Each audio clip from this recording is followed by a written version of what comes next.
No silêncio da noite, no Monte das Oliveiras, em um jardim escuro chamado Getsêmani, o Filho de Deus se ajoelha no chão e seu suor cai como gotas de sangue sobre a pedra fria. Não havia multidões aclamando, nem milagres brilhantes, apenas um homem sozinho, dilacerado entre o medo e a obediência. Foi o momento em que o céu ficou em silêncio, o inferno aguardava e a humanidade, mesmo sem saber, estava à beira da salvação. Ali, Jesus não apenas orou, ele escolheu. Escolheu obedecer, escolheu sofrer, escolheu a cruz. E foi nessa oração que vemos um paradoxo divino, a humildade como vitória, a rendição como realeza e o amor sacrificial como a expressão suprema do poder celestial. Vamos juntos entrar nesse jardim e escutar a oração sagrada que abalou a eternidade.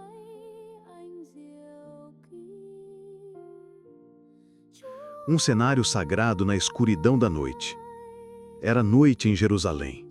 As ruas estavam quietas, os passos haviam cessado, e o som das celebrações da Páscoa começava a desaparecer no véu da escuridão. Enquanto muitos dormiam em paz, um pequeno grupo caminhava lentamente pela encosta do Monte das Oliveiras. O vento noturno soprava entre as oliveiras antigas e as folhas sussurravam como se pressentissem algo sagrado e terrível prestes a acontecer. Ali, entre as sombras da natureza e o silêncio das estrelas, havia um jardim, o Jardim do Getsêmani. Aquele não era um lugar qualquer, era um refúgio silencioso onde Jesus costumava orar, afastado da multidão, em íntima comunhão com o Pai. Mas naquela noite, tudo era diferente. Aquela oração não seria como as outras. Era a véspera da cruz. A última noite de liberdade antes do maior sofrimento que alguém já suportou. Jesus sabia o que estava por vir. Sabia da traição, do julgamento injusto, da dor física, da humilhação, mas, acima de tudo, sabia do peso espiritual. Carregar sobre si os pecados de toda a humanidade. O Salvador estava prestes a enfrentar a separação temporária do Pai, algo que o próprio Filho de Deus jamais havia experimentado. Você consegue imaginar o peso disso? Enquanto os discípulos o seguiam cansados e confusos, Jesus se afastou um pouco e entrou mais fundo no jardim. O luar mal iluminava o chão de pedras. As árvores pareciam vigiar em silêncio. O ar era denso, como se a própria criação segurasse o fôlego. E então, ele se ajoelhou. Ali, sozinho, no escuro, o Deus encarnado entrou em agonia. Não havia ninguém para consolá-lo, nenhuma palavra humana que pudesse aliviar sua angústia. Só havia a solidão, o silêncio do céu e a escolha. Getsêmani nos mostra um Jesus profundamente humano, que sente medo, tristeza e solidão. Mas também revela sua glória divina, pois mesmo em tamanha agonia, ele escolhe obedecer. Esse momento silencioso, muitas vezes esquecido, foi o palco de uma das decisões mais poderosas da história da humanidade. Agora, pare por um instante. E se fosse você, naquela noite? Se soubesse que o sofrimento, a dor e a cruz estavam adiante, você teria coragem de orar? Não seja como eu quero, mas sim como tu queres. Você já enfrentou uma noite escura da alma, em que tudo parecia calado e o céu distante? Como você respondeu? Pense nisso, pois no silêncio de Getsêmani está o eco da nossa própria fé sendo desafiada.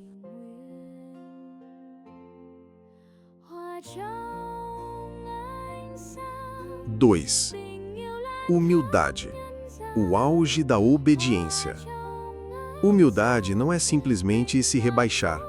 Não é pensar menos de si mesmo, mas é abrir mão da própria vontade mesmo quando ela parece justa e legítima.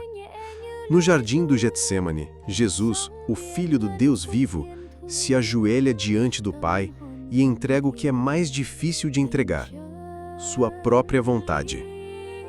Ele poderia ter pedido para escapar. Ele poderia ter exigido justiça. Ele poderia ter chamado legiões de anjos, mas não o fez. Em vez disso, ele sussurrou com dor e reverência: não seja como eu quero, mas sim como tu queres. Naquele momento, vemos não um rei triunfante em tronos de ouro, mas um servo, ajoelhado na terra fria, envolto em angústia e suor de sangue. E é justamente aí que sua glória se revela. A obediência não foi forçada, foi escolhida. Jesus se submeteu não por fraqueza, mas por amor. Ele se rendeu totalmente à vontade do Pai, mesmo sabendo o preço: a cruz, a rejeição, o abandono. Essa obediência humilde se tornou a base da redenção de toda a humanidade. Getsêmani foi o campo de batalha onde o destino do mundo foi decidido, não com espadas, mas com rendição. A humildade de Jesus quebrou o ciclo do orgulho humano. Sua entrega derrotou o egoísmo do pecado. Sua oração, silenciosa e firme, ecoou pelos séculos como o som mais poderoso já ouvido. E nós? Quantas vezes dizemos que confiamos em Deus, mas tentamos manter o controle? Quantas vezes preferimos fugir da dor ao invés de obedecer em amor? Às vezes, a vontade de Deus nos leva por caminhos que não entendemos ou não escolheríamos. Mas a verdadeira humildade está em dizer: mesmo que eu não compreenda, mesmo que doa, eu confio em Ti. Você já passou por um momento em que teve que abrir mão da sua vontade por algo maior? Consegue lembrar de uma vez em que obedecer significou perder algo precioso, mas no fim você percebeu que ganhou muito mais? No Getsêmani, Jesus nos mostra que o maior ato de poder é ajoelhar-se, e o mais alto grau de glória é obedecer.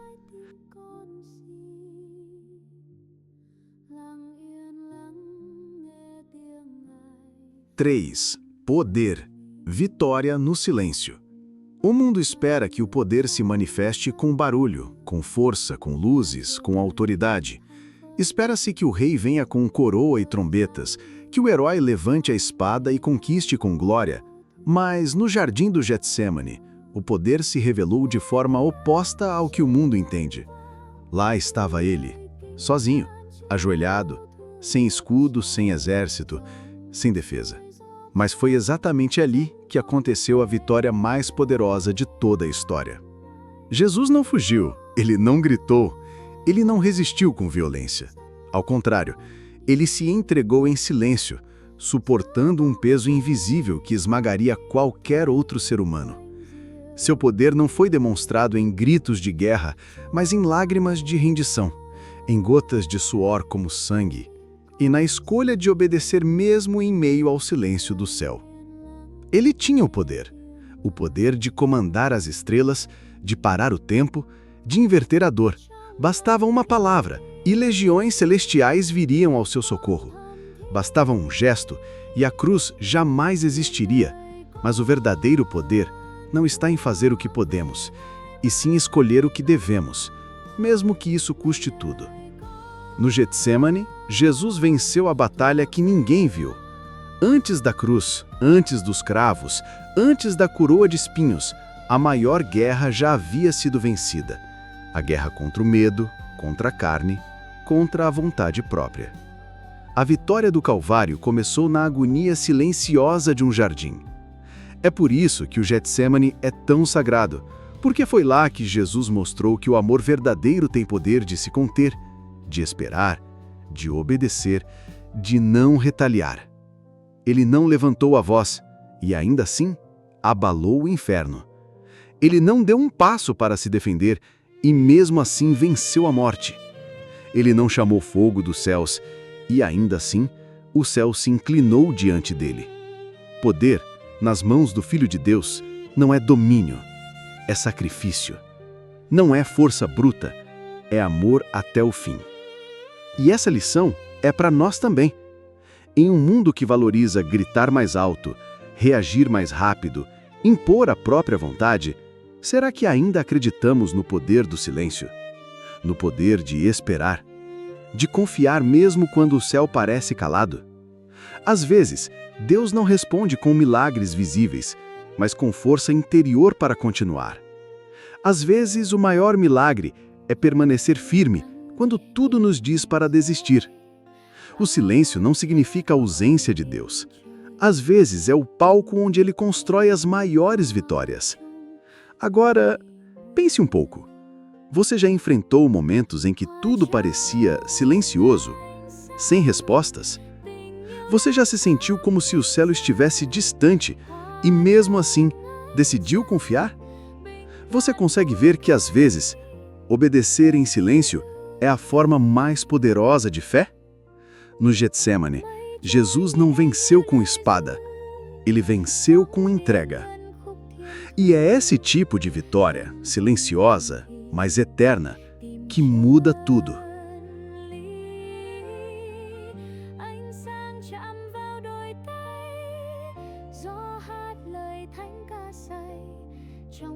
Quatro. Lições para os crentes de hoje.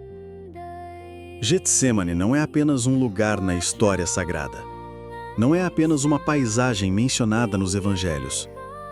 Getsemane é um espelho, um jardim silencioso onde cada crente, mais cedo ou mais tarde, terá que passar. Sim, nós não estamos lá em carne e osso, não sentimos o frio da noite palestina, não ouvimos os suspiros de Jesus caindo sobre as pedras. Mas em nossa alma, em nossos dilemas, nossas decisões, nossos desertos, todos nós temos o nosso próprio Getsemane. E por isso, a oração de Jesus naquela noite não é apenas um evento para ser lembrado. É um modelo para ser seguido. A primeira lição que salta do jardim é esta: a fé verdadeira confia mesmo quando Deus está em silêncio. Jesus orou com angústia, com intensidade, com lágrimas. Ele pediu, ele suplicou, mas o céu permaneceu em silêncio. Nenhuma resposta audível, nenhuma confirmação visível. Nenhum anjo veio na hora certa com palavras de conforto. E mesmo assim, ele confiou. Mesmo sem ouvir, ele obedeceu. Mesmo sem ver, ele se entregou. Isso é fé. Fé que permanece não porque tudo faz sentido, mas porque Deus continua sendo Deus. Você já viveu momentos assim? Já se ajoelhou, orou com todo o coração, mas só ouviu o silêncio como resposta? O que você fez nesse silêncio? Você se afastou ou decidiu confiar mais ainda? Orar não para mudar Deus, mas para mudar a si mesmo. A oração de Jesus foi honesta. Pai, se for possível, afasta de mim este cálice. Não há fé verdadeira sem sinceridade. Ele não fingiu que estava bem. Ele não escondeu medo nem disfarçou angústia.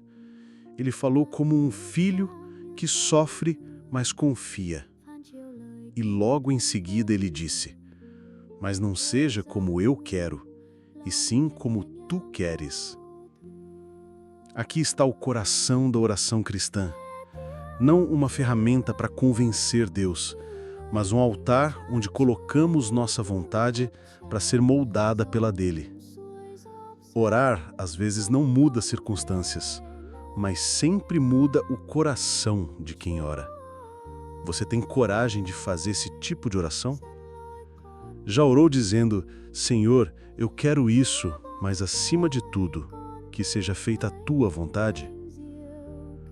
Obedecer mesmo quando custa tudo.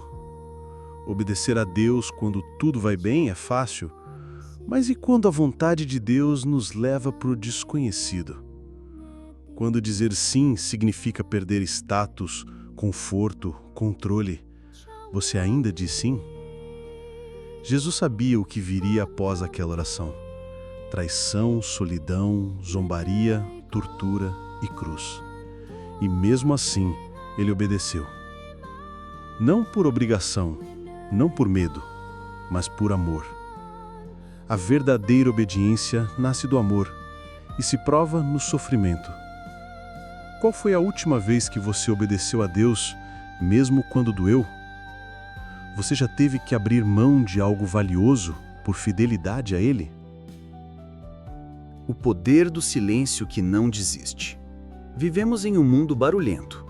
A cultura nos ensina que força é fazer barulho, é reagir, é exigir. Mas Jesus venceu em silêncio. Ele não gritou, não se defendeu, não revidou. Ele resistiu em amor. Há poder na calma, há força em não retaliar, a glória em permanecer firme mesmo quando tudo em você quer fugir. O Getsemane nos ensina que muitas vezes a vitória vem quando permanecemos no lugar da dor, sem desistir, sem murmurar, só confiando. Você está atravessando alguma estação de dor em silêncio? Está resistindo à vontade de fugir, de largar tudo, de se esconder? Será que Deus está justamente te moldando nesse lugar escuro e silencioso? O exemplo que molda nosso discipulado. Jesus não apenas salvou o mundo com sua morte na cruz, ele também nos ensinou como viver. E viver como ele viveu é carregar nossa própria cruz. É entrar, de vez em quando, no Getsemane da alma. É aprender a orar como ele orou. É entender que antes da ressurreição, há um momento de rendição. Ele nos chama não apenas para admirar sua coragem, mas para imitá-la. Ele nos convida não apenas para agradecer por sua obediência, mas a segui-la.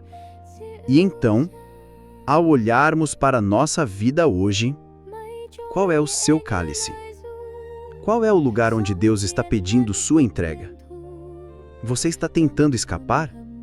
Ou se ajoelhar como Jesus? Conclusão. O Getsemane continua vivo. O Getsemane não ficou no passado. Ele continua vivo em cada alma que escolhe obedecer mesmo sem entender.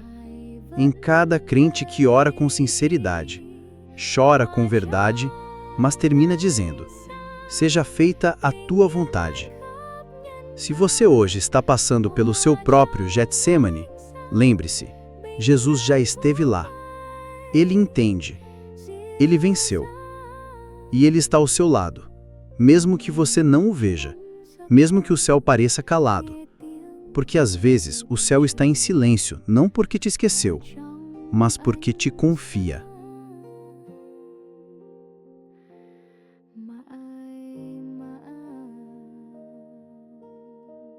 Cinco. Conclusão.